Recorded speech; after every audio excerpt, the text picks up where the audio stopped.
Hey everyone, welcome to our deep dive, where we, take a closer look at advice on building resilience and managing stress, all that good stuff that helps us thrive. Yeah, exactly. And we've got two great sources this time that are jam-packed with practical strategies, like things you can actually, start using today. That's right. We're diving into building your own personal resilience, which is like a hands-on guide with activities and tips. And then we've got focusing on resilience and renewal from stress, which brings in this whole perspective of emotional and social intelligence. Fascinating stuff. Really interesting how those two connect, right? Absolutely. So let's jump right in with that first one, building your own personal resilience. Okay, one thing that really stood out to me was the emphasis on self-awareness, especially when it comes to spotting those early warning signs of stress, like those little cues that tell you, uh-oh, something's not quite right here. They even use this really interesting visualization in the book. Imagine your credit card getting declined at a restaurant. Oh, yeah. I remember that one. Right. Think about it. How would your body react in that moment? What thoughts would pop into your head? Oh, man, I can feel it already. My heart would probably start racing, palms getting sweaty, and I'd start thinking, oh, no, did I forget to pay my bill? All those worst-case scenarios start playing out in your mind. Exactly. And that's exactly the point. The guide is saying, once you're aware of your unique stress signature, like how your body and mind react to stress, you can actually interrupt those patterns before they, spiral out of control. It's like having a secret weapon against stress. Right. And the cool thing is, the guide doesn't just stop there. It actually gives you a bunch of in-the-moment techniques to try, to calm yourself down and regain control. Have you ever heard of 7-Eleven breathing? Oh, yeah. 7-Eleven breathing, it's such a game changer. Breathe in for a count of 7 and then exhale slowly for 11. It's so simple, but man, it really works. I love that it's so discreet too. You can do it anywhere, anytime those stress signals start flaring up. Totally. Like in a meeting or even stuck in traffic, nobody even has to know what you're doing. Exactly. Now, the guide also talks about techniques that are a little more active, right? Like targeted muscle relaxation. Oh, yeah. That's a good one. This one's all about releasing tension in those spots where we tend to hold a lot of stress, like our shoulders, neck, and jaw. Just kind of consciously relaxing those muscles can make a huge difference. Sometimes I find even just stepping away from the situation, for even just a few minutes can help to kind of reset things. Oh, absolutely. Like hitting the pause button, giving yourself a chance to regroup before jumping back in. Yeah, like changing your scenery, even if it's just for a minute or two, can help to shift your perspective. But, managing stress isn't just about those in-the-moment strategies. It's also about those sustainable habits that we build over time, right? Right, like all those lifestyle factors that we hear about all the time, but they're so important. Getting enough sleep, eating a healthy diet, moving our bodies regularly. It might sound basic, but these things really lay the foundation for resilience. It's not about being perfect. It's just about making those conscious choices that support your well-being. Absolutely. And then there's this whole other piece of the puzzle. Boundaries. Yeah. Learning to say no gracefully, which I know could be a real struggle for some people. Oh, yeah, for sure. But this guide makes a really good point. Mastering that art of saying no can be like a superpower. I love that. Whether it's setting limits between work and personal life or just being assertive with colleagues or friends, it's about advocating for your own needs while still respecting others. And there's a particular communication style that can be really helpful with this, right? You're talking about assertive communication. That was another thing that really stood out to me in the guide. Exactly. It's about using I statements, clear body language, direct communication, being confident but also respectful at the same time. It definitely takes practice, but once you get the hang of it, it can really help reduce stress and improve your relationships. Okay, so we've covered quite a bit from building your own personal resilience. I feel like I'm already getting some great takeaways here. Yeah. But now I'm curious to hear about that second source, focusing on resilience and renewal from stress. What are some of the key things that jumped out at you from that one? Well, this one really delves into emotional and social intelligence and how they're crucial for building resilience. It's fascinating stuff. Like, have you ever noticed how you can kind of catch the emotions of people around you? Oh yeah, absolutely. Like if I'm with someone who's super stressed, I can feel my own anxiety levels rising. It's like it's contagious. Exactly. It's called emotional contagion. And this source talks about how if you surround yourself with positive, supportive people, you're basically boosting your emotional immune system. That's such a cool way to think about it. Right. And this source also talks about reframing challenging situations. It's like, instead of seeing a setback as a failure, you choose to see it as a learning opportunity. Oh, they actually had this acronym in the book that I love. It's FAIL. First attempt in learning. Oh yeah, that's a good one. Really helps shift your perspective. Totally. But let's talk more about that social intelligence piece. The first source talked about setting boundaries, but what about actually building those positive connections? What does this source have to say about that? Both sources actually agree that having strong social connections is absolutely essential for resilience.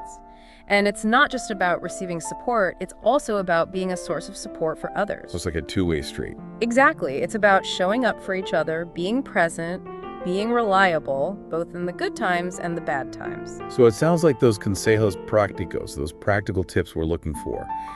It comes down to a few key things: self-awareness, mastering those in-the-moment stress management techniques, and nurturing those supportive relationships in our lives, would you say? Absolutely. Those are like the cornerstones of resilience.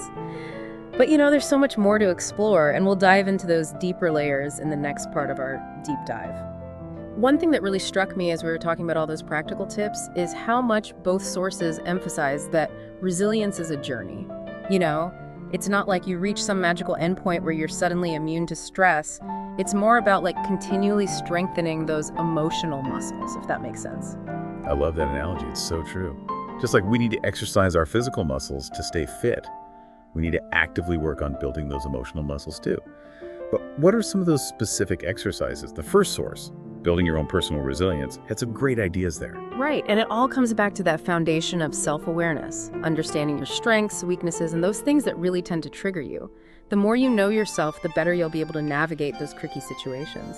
Totally. The guide also talks about acceptance too, right? Not just accepting ourselves, but also accepting those situations that we just can't control.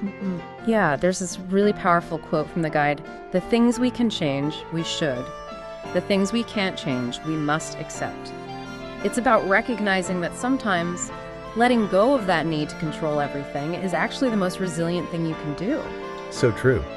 And it's about finding that balance between acknowledging the challenges, but also, maintaining that sense of hope and agency, which the guide calls realistic optimism. Exactly. It's not about pretending everything's perfect. It's about choosing to focus on the positive and taking action where you can. And, focusing on resilience and renewal from stress takes this concept a step further. It explores this really fascinating interplay between our internal state, like our emotions and thoughts, and our external environment. Oh, that's interesting. Can you say more about that? Well, think about it this way. Our emotions, they aren't just these internal things that we experience. They actually have a real impact on the world around us. Remember that concept of emotional contagion we were talking about earlier? Oh, yeah.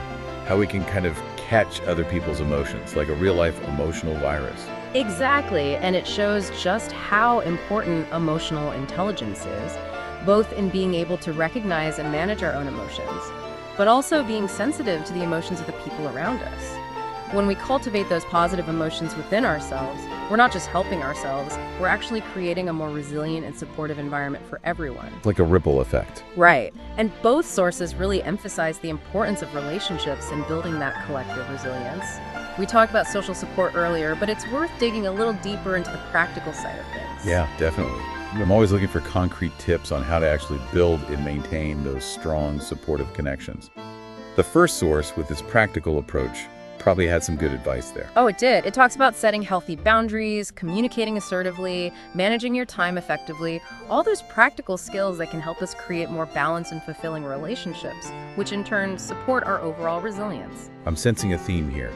So much of what we've discussed today seems to boil down to those core principles: self-awareness, managing our emotions effectively, and those strong social connections. That's a great observation. Those are like the pillars of resilience, and they work together too. When you're more self-aware, you're better able to regulate your emotions. When you can regulate your emotions, you're better equipped to build healthy relationships. And when you have strong relationships, you have this amazing buffer against stress and challenges. It's like this positive feedback loop. each element strengthening the others. Exactly. And remember, it's not about being perfect at any of these things. It's about taking small steps, trying different things, and seeing what works best for you. That takes the pressure off a bit, makes building resilience feel much more doable. Absolutely. And it's a journey, not a destination. Yeah. It's something we work on throughout our lives. And with consistent effort, we can develop those tools and that mindset to face challenges with more strength and grace. I love that perspective.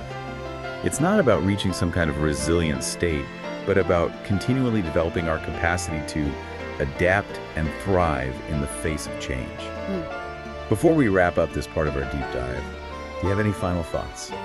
You know, as we've been talking about all this social support stuff and how important it is to be there for each other, it's made me think about the flip side of that. What do you mean? Both sources talked a lot about how crucial it is to receive support, but they also talked about the power of being the one who gives support. It just got me thinking how we can sometimes get so focused on what we need from others that we forget about how we can be that source of strength for the people in our lives. That's a really important point.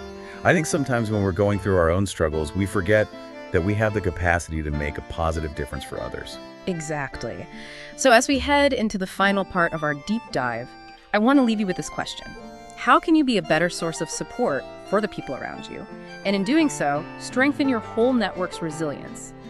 What specific things can you do to create that ripple effect of positive change? Now that is a powerful question.